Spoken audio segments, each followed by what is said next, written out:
process ang father ko, nakikitulong ako. Noong 2023, nakikompete tayo. First place din ako sa 2023 Latinidad competition.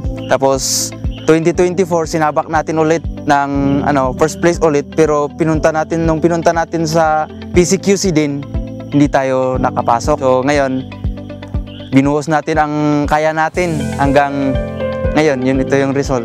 Naging top 1 din. Sa malawak na taniman ng kape na ito namulat sa payak na pamumuhay sina Rojo. Mula sa Latinidad, Benguet, dadaan ka sa matarik at liblib na bundok bago makarating sa kanilang tirahan. Itong nakikita nyong taniman ng kape, dati raw, ito ay taniman ng sayote. Pero ayon kay Rojo, hindi naging sapat ang kinikita nila sa pagtatanim ng sayote. Kaya naman, naisip ng kanyang magulang at kanyang lolo na magtanim na lang ng kape.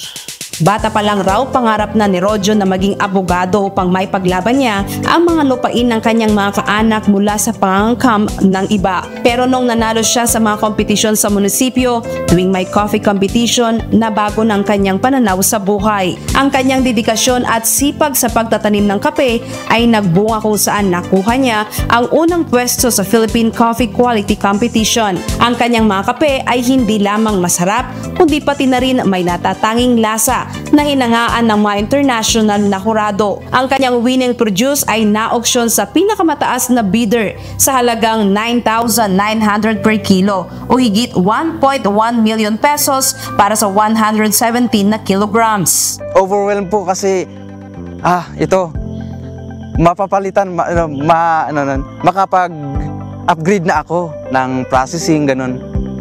Makakatulong din ito sa pag-upgrade ko ng mga kagamitan, pag-upgrade ko ng pag-process ng kape, pag-elevate ng specialty coffee dito sa Cordillera.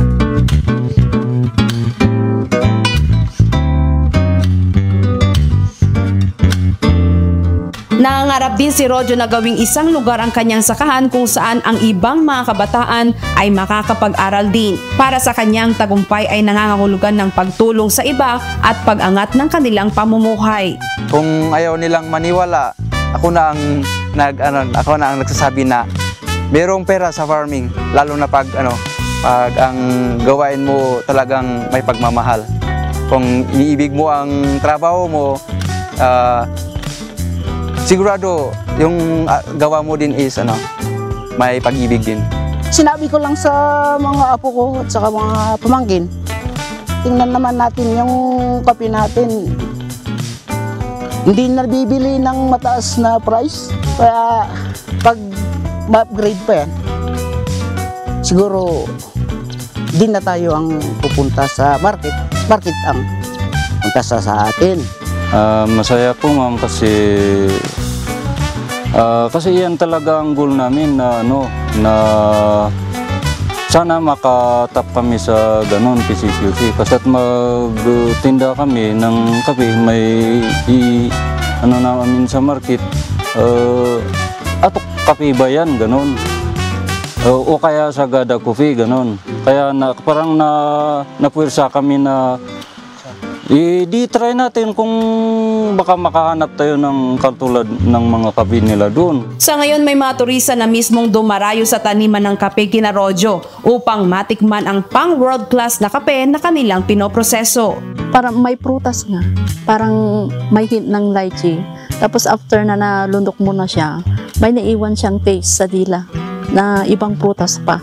Ayon kay Rojo, naway magsilbing inspirasyon ang kanyang tagumpay sa mga kabataan na makilahok sa agrikultura at pagsasaka. Ang PCQC ay isang taunang kompetisyon na nagsimula noong 2018 upang mapaunlad at maisulong ang pinakamahusay na kalidad ng kape sa bansa para sa lokal at pandaigdigang merkado.